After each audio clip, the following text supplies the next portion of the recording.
We are up to Bethany's birth story this time. She's the sixth Rogers baby. She's Bethany Miriam Brave. We moved from the city, Huntsville, to the country, Somerville, about 30 minutes away. When I was early pregnant with Bethany, we found a beautiful house on 30 acres of land and just started doing the thing. We got chickens, we got goats. We got goats because Samuel had developed a milk allergy, or maybe he just always had it. We realized it when he was about a year old. And so I had started buying raw goat's milk from a friend because he could handle goat's milk really well and he liked it.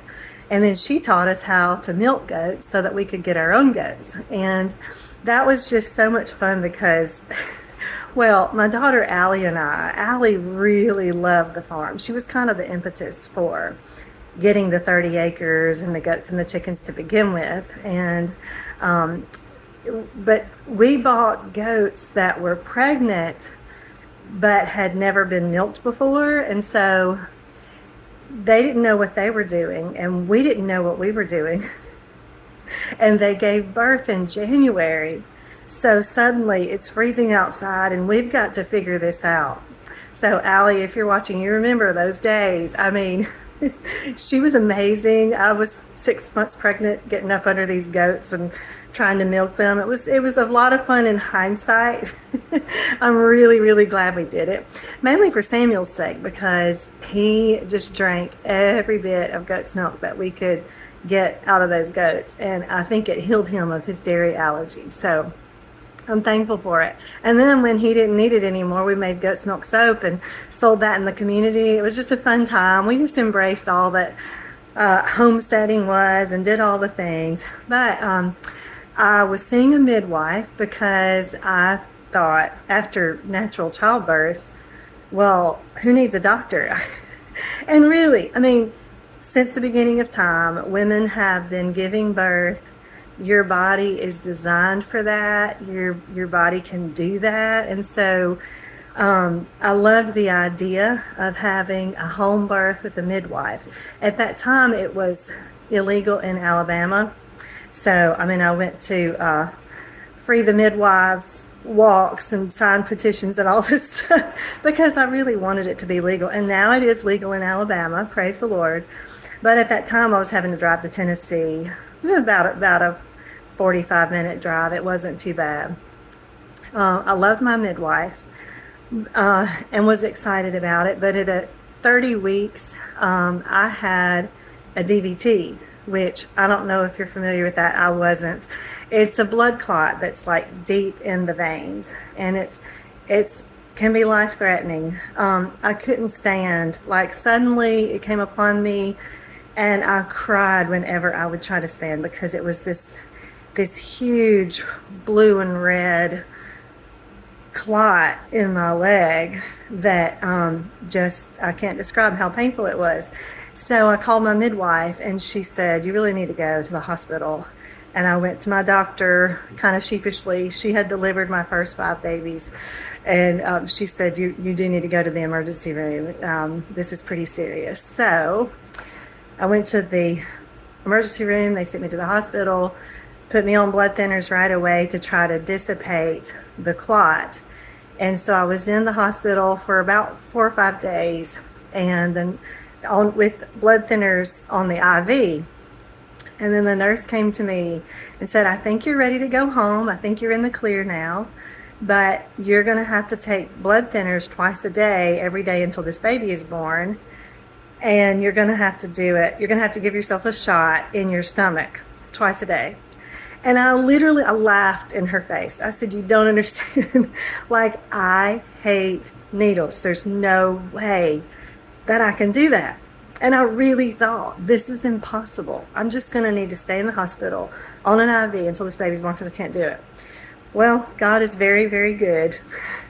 She taught me how to do it, and it's painful. It's not fun. It's not, but I was able to go home and do the blood thinners twice a day.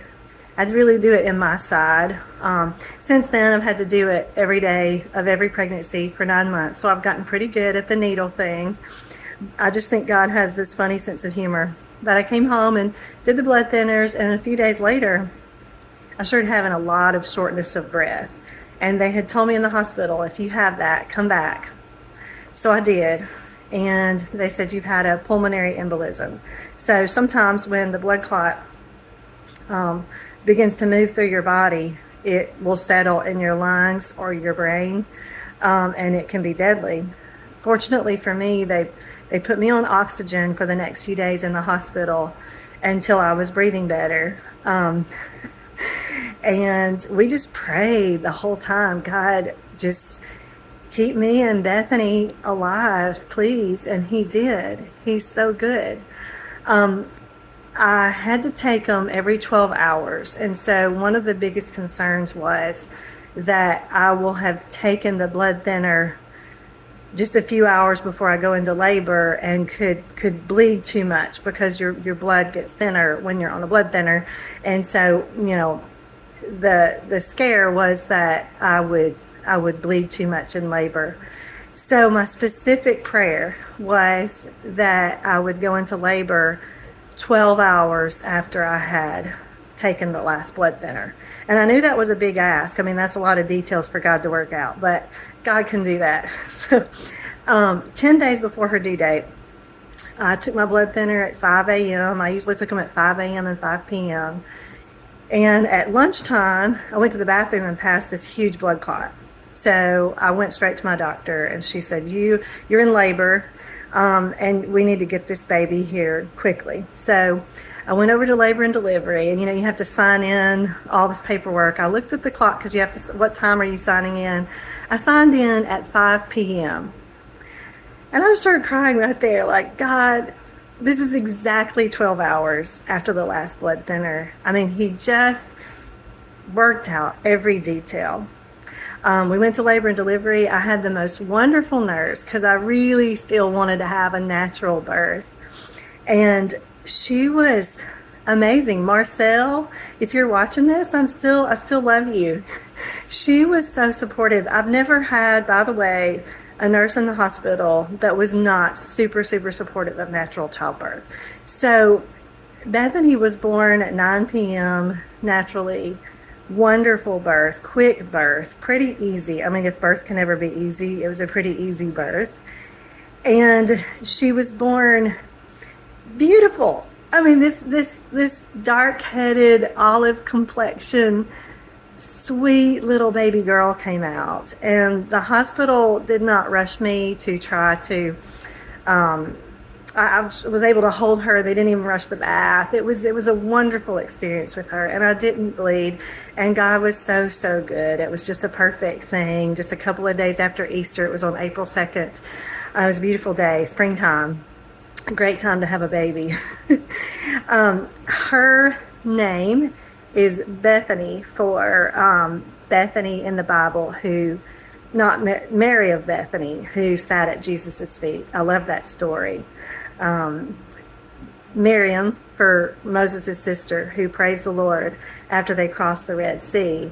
And then I stuck brave in there because I felt like during that pregnancy, I had to be really, really brave. And I wanted her to be brave. I just felt like she was in the womb. This is a brave little girl. And if you know Bethany, she's brave. Sometimes I just call her brave because that's what she is. She's bright, she's quick, smart, just brave. Is just Bethany Miriam Brave is the perfect name for her. And I'm so thankful that we have a Bethany Miriam Brave. She went on to nurse for 3 years. One thing that I did differently with her that I just did after that, because it was so wonderful, I kept my placenta and had it encapsulated so that I could take, like, basically eat my placenta. It was capsules for the next 6 weeks after birth. And my recovery with her was so much easier. I had a great milk supply.